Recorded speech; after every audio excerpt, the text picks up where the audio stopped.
অনেক অনেক শুভেচ্ছা অনেক করার লক্ষ্যে এই সাংবাদিক বন্ধুদের অনেক অনেক স্বাগত জানাচ্ছি আজকের এই প্রেস মিটে আপনারা অংশগ্রহণ করার জন্য। আমার এই প্রেস মিটে আমার সঙ্গে উপস্থিত রয়েছেন আমাদের ভারতীয় জনতা পার্টির প্রদেশ কমিটির সাধারণ সম্পাদক শ্রী বিপিন দেববর্মা, উপস্থিত আছেন মিডিয়া কনভেনার মিডিয়া যিনি আমাদের ইনচার্জ শ্রী সুনীল সরকার মহোদয়। আপনাদের এখানে আহ্বান করার মূল উদ্দেশ্য হলো যে আপনারা আমাদের রাজ্যে গতকালকে মাননীয় মুখ্যমন্ত্রী এক ঐতিহাসিক সিদ্ধান্তের ঘোষণা উনি করেছেন। আমাদের এই রাজ্যে পূর্ণ স্বাক্ষর রাজ্য হিসাবে গতকালকে মাননীয় মুখ্যমন্ত্রী তার ঘোষণা করেছেন। তার জন্য আমি রাজ্যের মাননীয় মুখ্যমন্ত্রী প্রফেসর ডক্টর মানিক সাহা মহোদয়কে অনেক অনেক শুভেচ্ছা অনেক অনেক অভিনন্দন জানাচ্ছি। আপনারা জানেন যে মিজোরাম, গোয়া এবং তৎসঙ্গে এই ত্রিপুরায়ও পূর্ণ সাক্ষরতার মর্যাদায় ভূষিত হয়েছে। আমাদের সরকার যে বদ্ধপরিকর এবং এই পূর্ণ সাক্ষরতার জন্য 2022 সালের 1 আগস্ট থেকে এই কর্মসূচি নেওয়া হয়েছিল। উল্লাস নবভারত সাক্ষরতা কার্যক্রম সেটা চালু হয়েছিল। এই কর্মসূচিতে 15 বছর বা তার চতুর্থ বয়সের অস্বাক্ষর নাগরিকদের মৌলিক সাক্ষরতা, সংখ্যাতত্ত্ব এবং জীবন দক্ষতা প্রদান করার লক্ষ্যে এই শক্তিশালী উদ্যোগ নেওয়া হয়েছিল, যার ফলে আমরা সেই ঐতিহাসিক যে আমাদের সাক্ষরতা, পূর্ণ সাক্ষরতা রাজ্য হিসাবে পরিগণিত হয়েছে। তার জন্য আবারও আমি আপনাদের মাধ্যমে আমাদের রাজ্যের মাননীয় মুখ্যমন্ত্রীকে অসংখ্য ধন্যবাদ জানাচ্ছি। তার পাশাপাশি আমাদের দেশের যশস্বী প্রধানমন্ত্রী নরেন্দ্র মোদীজির যে সংকল্প, যে বিকশিত ভারত এবং তৎসঙ্গে বিকশিত ত্রিপুরা, সেই লক্ষ্যমাত্রাকে অর্জন রেখে আমাদের এই ত্রিপুরা উত্তর পূর্বাঞ্চলকেও যেভাবে উনি সহযোগিতার হাত বাড়িয়ে দিয়েছেন, তার জন্য আমি মুখ্যমন্ত্রীর পাশাপাশি আমাদের দেশের যশস্বী প্রধানমন্ত্রী নরেন্দ্র মোদীজিকে আমি অসংখ্য অসংখ্য ধন্যবাদ জানাচ্ছি। তৎসঙ্গে এই বৃহৎ প্রয়াসে স্বতঃস্ফূর্তভাবে অংশগ্রহণ করেছেন প্রায় 2000-এরও বেশি স্বেচ্ছাসেবী, ভলান্টিয়ার, টিচার, অসংখ্য অবসরপ্রাপ্ত শিক্ষক, শিক্ষাকর্মী, পঞ্চায়েত ও স্থানীয় সমস্ত প্রতিনিধি, ব্লক থেকে শুরু করে সমস্ত অংশের মানুষ সেটাতে অংশগ্রহণ করে আমাদের এই যে ঐতিহাসিক যে আমাদের সিদ্ধান্ত সেটাকে বাস্তবায়নের লক্ষ্যে যে কাজ করেছেন, তার জন্য তাদেরকে আমি ধন্যবাদ জানাচ্ছি। সর্বপরিসরে আমি আমাদের আপামর জনসাধারণ যারা এই রাজ্য সরকারের এই ঐতিহাসিক সিদ্ধান্তকে বাস্তবায়নের লক্ষ্যে যারা কাজ করেছেন, সহযোগিতা করেছেন, আমি তাদেরকেও, আপামর জনসাধারণকেও আমি অসংখ্য ধন্যবাদ জানাচ্ছি। দেখুন, আমাদের ভারতীয় জনতা পার্টির মূল লক্ষ্য যে আমরা সবাই দেখেছি যে স্বাধীনতার পর থেকে এই উত্তর পূর্বাঞ্চলকে উপেক্ষিত করা, সেটার প্রয়াস, সেটা স্বাধীনতার পর থেকেই শুরুয়াত হয়েছিল। এই 75 বছর ভারতবর্ষ স্বাধীন হয়েছে। দীর্ঘ সময় এই কংগ্রেসীরা দেশকে শাসন ক্ষমতায় ছিল, কিন্তু এই দেশের প্রধানমন্ত্রীরা উত্তর পূর্বাঞ্চলে জওহরলাল নেহেরু থেকে শুরু করে ইন্দিরা গান্ধী, রাজীব গান্ধীরা এই দেশকে একটা অধিকাংশ সময় এই দেশকে শাসন করেছে। অঞ্চলকে উপেক্ষিত করে রাখা হয়েছিল। যোগাযোগ ব্যবস্থাই হোক, শিক্ষার ক্ষেত্রেই হোক, সমস্ত ক্ষেত্রে, অর্থনৈতিক মান উন্নয়ন ক্ষেত্রেই হোক, সমস্ত ক্ষেত্রে এই উত্তর পূর্বাঞ্চলকে উপেক্ষিত করা হয়েছিল।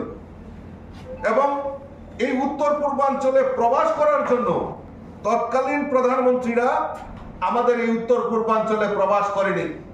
আমরা দেখেছি মোদিজির নেতৃত্বে সরকার এবং আমাদের দেশের প্রধানমন্ত্রী নরেন্দ্র মোদীজি বিগত 11 বছরে আমাদের এই উত্তর পূর্বাঞ্চলে 70 বারের মতো আমাদের এই উত্তর পূর্বাঞ্চলে উনি প্রবাস করেছেন এবং এই উত্তর পূর্বাঞ্চলকে বিকশিত করার জন্য বিভিন্ন প্রয়াস, আর তৎসঙ্গে এই ত্রিপুরা রাজ্যকেও উনি আলাদাভাবে আমাদের এই রাজ্যকে উন্নয়নের জন্য যোগাযোগ ব্যবস্থাই হোক, অর্থনৈতিক মান উন্নয়ন হোক, সমস্ত ক্ষেত্রে, কৃষির ক্ষেত্রেই হোক, সমস্ত ক্ষেত্রে এই উত্তর পূর্বাঞ্চলের মধ্যে ত্রিপুরা রাজ্যকেও একটা সমৃদ্ধশালী করার জন্য আমাদের দেশের যশস্বী প্রধানমন্ত্রী নরেন্দ্র মোদীজি 11 বছরে আমাদেরকে সহযোগিতা করে আসছেন। তৎসঙ্গে আমাদের এই রাজ্যের সরকার এই রাজ্যে দীর্ঘদিন ধরে আমাদের শিক্ষা ব্যবস্থাকে অবনতি করার, বিগত দিনের যারা এই সরকার পরিচালনা করেছেন তাদের শিক্ষা ব্যবস্থাকে এবং এডুকেশন পলিসি যেটা ছিল সেটাকে দুর্বল করে, কারণ ওই যারা নেতা নেত্রী ছিলেন তাদের ছেলে মেয়েদেরকে বাইরে পড়ানো, সরকারি স্কুলগুলিকে তারা একটা প্রহসনে পরিণত করেছিল। আমাদের সরকার প্রতিষ্ঠার পর একের পর এই যে শিক্ষার ক্ষেত্রে আমাদের সরকার বিভিন্ন উদ্যোগ গ্রহণ করেছে। মাননীয় মুখ্যমন্ত্রী এবং ওনার টিম পরিচালনার ক্ষেত্রে এই শিক্ষা ক্ষেত্রে একটা আমূল পরিবর্তন, এনসিইআরটি গাইডলাইন চালু করা কার্যক্রম আমাদের সারা ভারতবর্ষের সঙ্গে এই এনসিইআরটি আমাদের এই রাজ্যে লাগু হয়েছে। বিদ্যাজ্যোতি এবং পিএমশ্রী সেইগুলিকে উন্নত করা, সিবিএসই প্যাটার্নে আমাদেরকে শিক্ষা প্রদান করা এবং বিভিন্নভাবে আমাদের রাজ্যের এই শিক্ষা ব্যবস্থাকে উন্নত করার লক্ষ্যে আমাদের সরকার বদ্ধপরিকর। প্রাথমিক শিক্ষা থেকে শুরু করে আমাদের উচ্চ শিক্ষা পর্যন্ত আমাদের সরকার একনিষ্ঠভাবে সেই আমাদের রাজ্যকে প্রগতিশীল করার লক্ষ্যে, শিক্ষায় সমৃদ্ধশালী করার লক্ষ্যে আমাদের সরকার উদ্যোগ গ্রহণ করেছে। ইতিমধ্যে আমাদের রাজ্যে জনজাতিদের শিক্ষার ক্ষেত্রেও আমাদের সরকার অগ্রণী ভূমিকা পালন করেছে। একলব্য বিদ্যালয়, যেখানে আমাদের জনজাতি ছাত্রছাত্রীরা হোস্টেলে থেকে তারা যাতে সেখানে উচ্চ শিক্ষায় শিক্ষিত হতে পারে তার ব্যবস্থা আমাদের সরকার, আমাদের ডাবল ইঞ্জিনের সরকার, কেন্দ্রের প্রধানমন্ত্রী নরেন্দ্র মোদীজি সরকার এবং রাজ্যে আমাদের মাননীয় মুখ্যমন্ত্রীর নেতৃত্বে সরকার এই একলব্য মডেল স্কুল জনজাতি এলাকায় স্থাপন করে এই শিক্ষার, জনজাতির ছাত্রছাত্রীদের শিক্ষার মানকে উন্নত করার লক্ষ্যে আমাদের সরকার কাজ করছে। ইতিমধ্যে আমাদের সরকার, আপনারা দেখেছেন গত বাজেট অধিবেশনে, সেখানে আমাদের রাজ্যের মাননীয় মুখ্যমন্ত্রী জনজাতি উচ্চ শিক্ষায় যারা শিক্ষিত হবে তাদের জন্য বিনা পয়সায় যে তাদেরকে উচ্চ শিক্ষার জন্য তাদের যে খরচাপাতি সেটা রাজ্য সরকার বহন করবে, সেরকম স্কিম সেখানে চালু করা হয়েছে। তো বিভিন্ন পরীক্ষার মাধ্যমে যারা পরীক্ষা দেবে উচ্চশিক্ষার টিসিএস, টিপিএসসি এবং আইএস পরীক্ষা যারা পড়াশোনা করবে তাদেরকেও, জনজাতি ছাত্রছাত্রীদেরকে তাদেরকে সহায়তা করার জন্য রাজ্য সরকার ইতিমধ্যেই ঘোষণা করেছে। আমাদের এই রাজ্যে আমাদের সরকারের নেতৃত্বে এই রাজ্যে কয়েকটি ইউনিভার্সিটি এখানে নির্মাণ করা এবং মাননীয় মুখ্যমন্ত্রী বারবারই বলছেন এই রাজ্যকে এডুকেশন হাব নির্মাণ করা উনি প্রয়াস করছেন। Forensic university, Dhammadipa international Buddhist university যেটা সাউথে হচ্ছে, আর্যভট্ট ইন্টারন্যাশনাল ইউনিভার্সিটি যেটা নর্থে গঠিত হচ্ছে। ইতিমধ্যে আমাদের রাজ্যে মাতা ত্রিপুরা সুন্দরী ওপেন ইউনিভার্সিটি সেখানে চালু হয়েছে উদয়পুরে।